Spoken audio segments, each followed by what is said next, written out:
So if you're looking to produce high quality video content for your video marketing, your video content will probably need 3 key factors that we're going to talk about today. Those key factors are persuasion,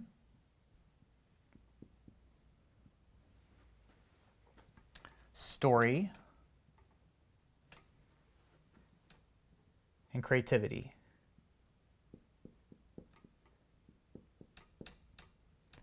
So what we have is maybe like a Venn diagram here, where we find that all of these intersect right here.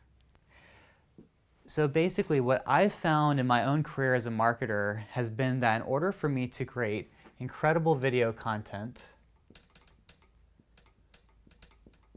I had to gain some mastery in these 3 different skills. These 3 different skills are, again, persuasion, story, and creativity. I spend a little bit of time in each category every single week. So for me to be the best video strategist I can possibly be, and I don't just create video strategy, I also produce a lot of this stuff too, I have to spend some time in the art of persuasion. And the art of persuasion is understanding how to create persuasive arguments, how to use logic, how to create an emotional appeal. If you want to go real old school, there's different appeals, such as a logical appeal, the appeal to logos, an emotional appeal, the appeal to pathos or passion. There's the ethical appeal, ethos.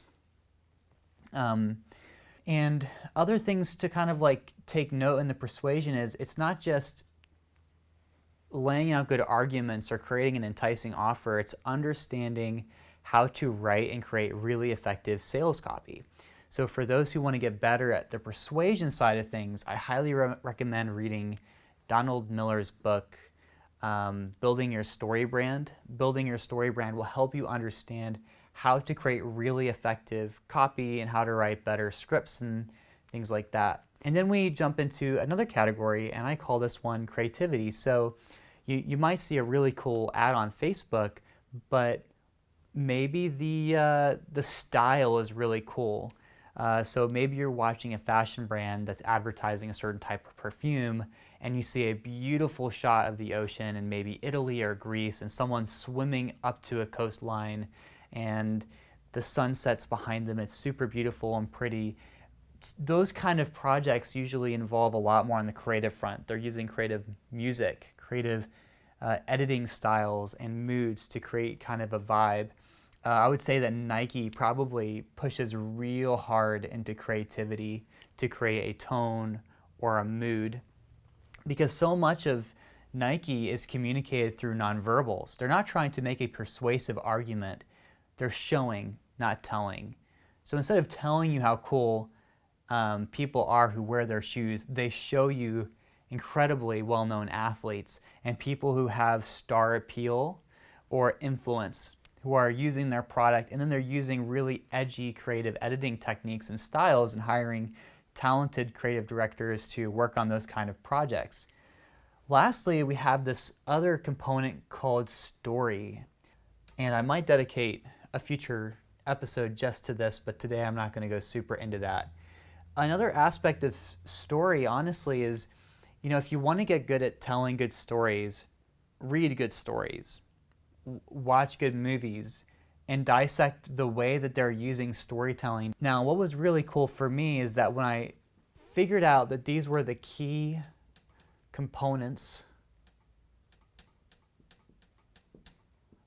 of video, it was really exciting, because before I wasn't sure, well, how do I become better at this? Do I watch hundreds of YouTube tutorials on how to shoot better shots, how to get better angles, and stuff like that? See, because creativity might involve the production side of things, but if I just focus on shooting cool stuff, I'm not going to know how to create more persuasive content, which involves a lot more on the writing side of things, how to write an effective script or how to create something that really appeals to somebody.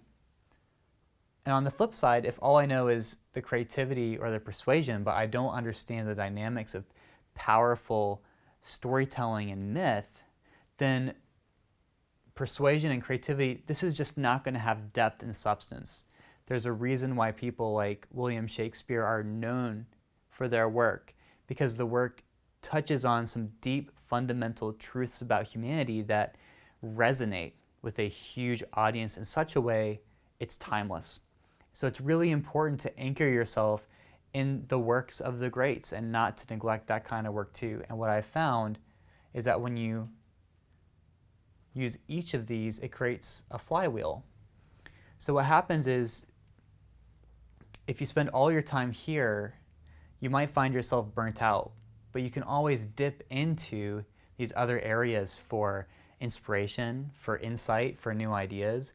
And so I would like to suggest using these components as a way to get energy or improve productivity by jumping into another area when you find you're burnt out or tired. If you're tired of lighting and production and watching YouTube tutorials, spend some time looking at some incredible stories and being inspired by stories. And then when you're refilled, go back into producing better work that incorporates some of the deeper truths you found here.